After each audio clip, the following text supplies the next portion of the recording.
Alright, yo guys, what's going on? We are here at the gym, Adam and Amy at Adam Olson Fitness. We are just going to go over the fundamentals of deadlifting for you guys at home. We're going to just touch on conventional. Amy just got done testing for her 1 rep max, so she just pulled this, which is 210. Great job. It's 35 pound increase since from her last one. So, she took a long hiatus for deadlifting. yes, I did. So I'll take that. That's So good. we've got the all-star Puma Bully here Yeah, with he us. helped me out. He definitely helped me. So I end up teaching this over and over and over again, so I figured I'm just going to put it on a video and you guys can review this as many times as you like. So all of the cues that I like to give people when they're doing conventional, it's slightly different when you do sumo, but we'll just talk about conventional for the sake of this video. So this is irritating to me because this was my 1 rep max and now he's going to do this for reps as a demonstration. I'm only gonna do it It's for fine. one, It's too. all fine. Sorry. So, so when approaching the bar, I always like to make sure that if you're wearing shoes, which I usually prefer that people don't wear shoes, or if you're wearing a shoe that has a very flat sole. So like your regular Nikes or your regular Reeboks or New Balance, whatever you're wearing, the cushion is going to take away from some of your drive. So if you're having your flat foot on the flat earth and you have that direct contact, you're going to get way more drive off the planet in order to push the weight up off the floor. So I recommend that the soles of your shoes be completely flat and basically firm, no cushiony air pockets or anything like that, or bare feet. When approaching the bar, you'd like to have like a really narrow stance. The reason for the narrow stance is you want to get the most drive off the planet. So if you were to do a jump shot in basketball, most people are doing jump shots here.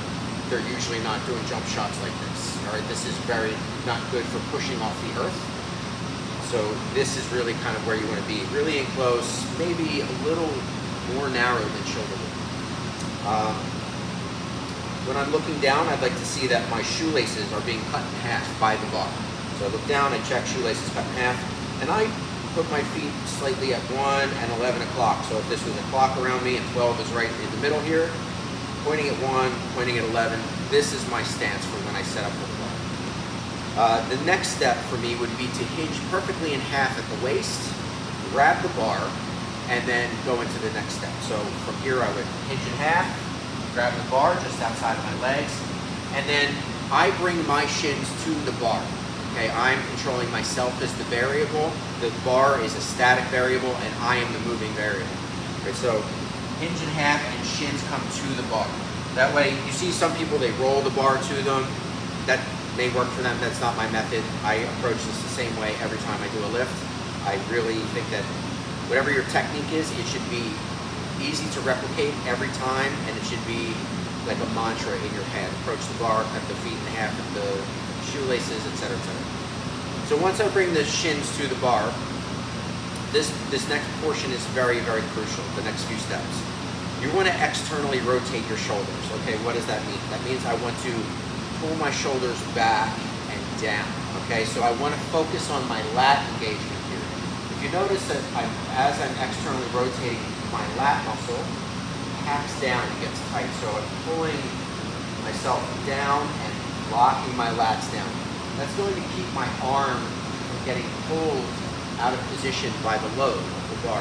If this was 500, 600, 700 pounds, and as you get heavier and your lats aren't packed down, the bar is going to be pulling your shoulder out of the girdle as you're trying to lift. All right, people have dislocated their arms trying to yank the bar up, and the shoulder gets yanked out of the socket.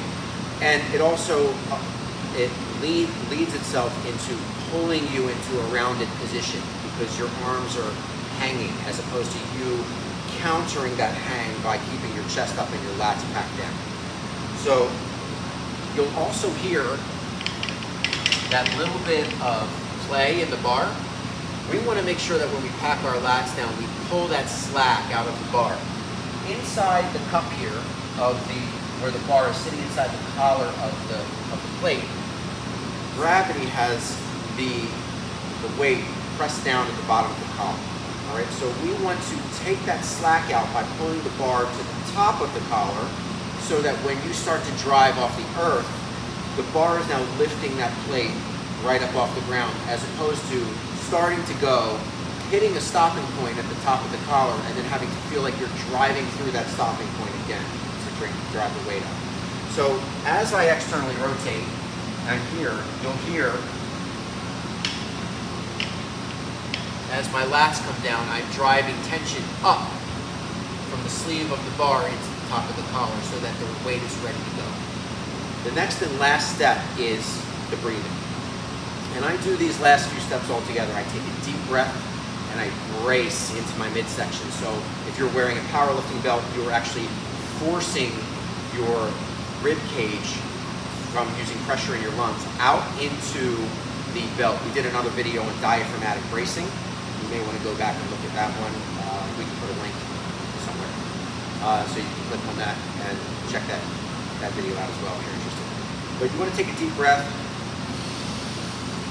fill up the lungs, brace everything, and hold that pressure the entire time through the lift.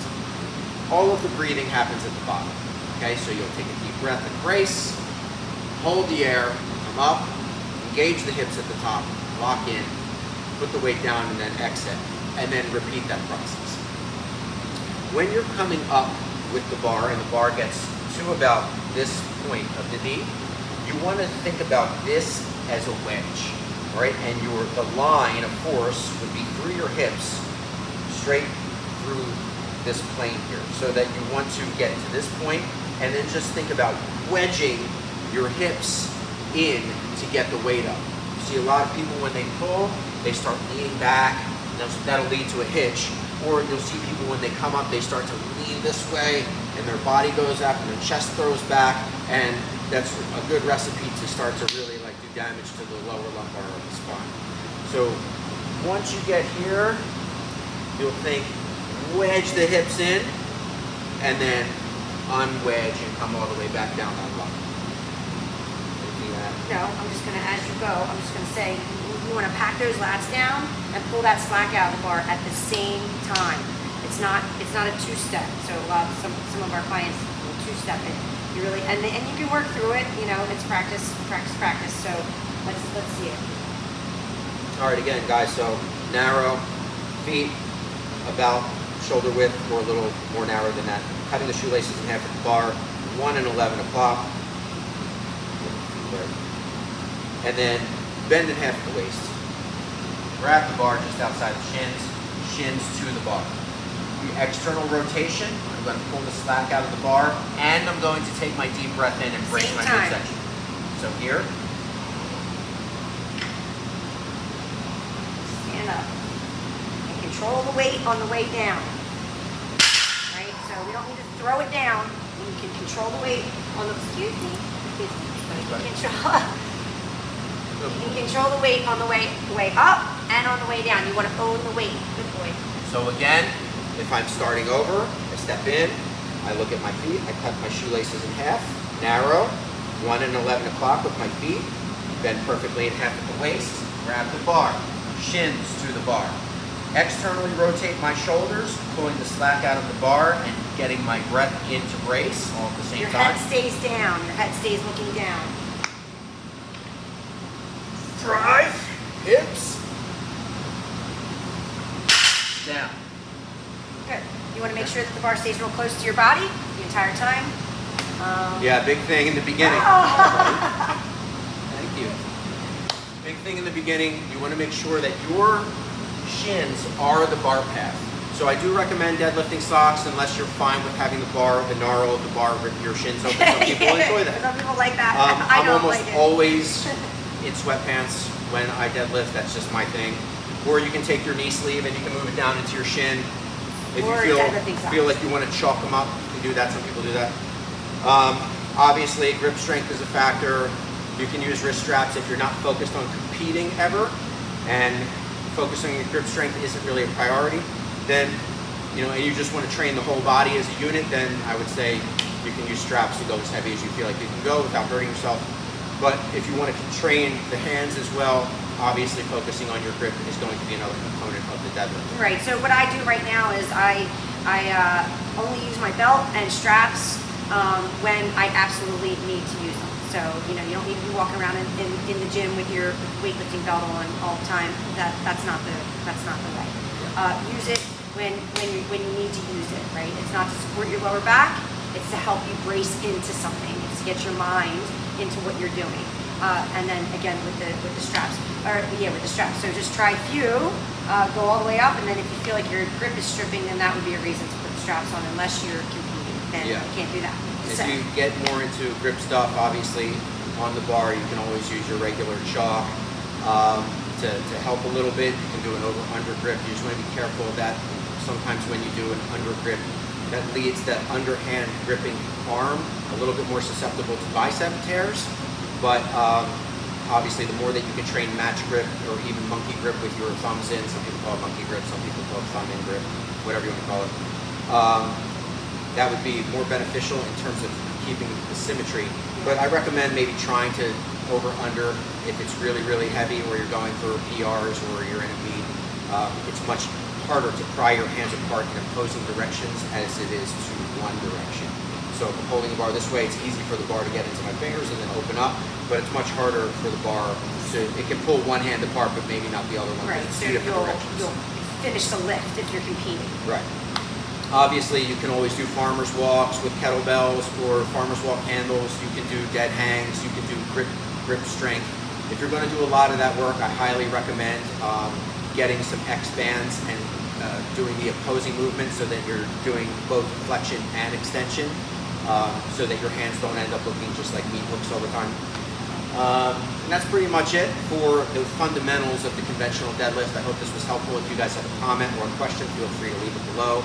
If you're watching this on YouTube, feel free to like, share, subscribe if you enjoy this content and other content like it, and help us, push the algorithm out there. Yes, and if you're not deadlifting, start deadlifting. Yeah, and if not, then fine. Hopefully this was helpful, and we'll see you guys again soon. Thanks for watching. Thank you.